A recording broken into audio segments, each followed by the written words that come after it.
জানেন কি, একদিন ব্রহ্মা আর বিষ্ণু কি এমন দেখেছিলেন যা তাদের অহংকার চূর্ণ করে দিয়েছিল। একসময় স্বর্গলোকের মাঝে শুরু হলো তর্ক, কে শ্রেষ্ঠ, সৃষ্টিকর্তা ব্রহ্মা না পালনকর্তা বিষ্ণু।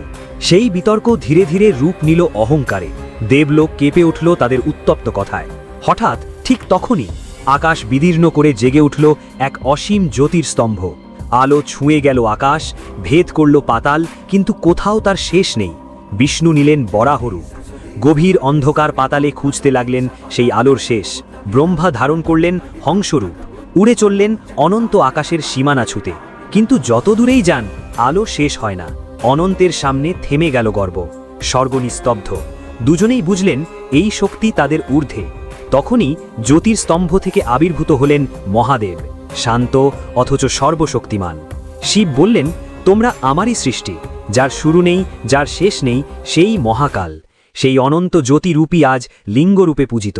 আর মনে রাখুন, অহংকারের শেষ, সত্যের শুরু।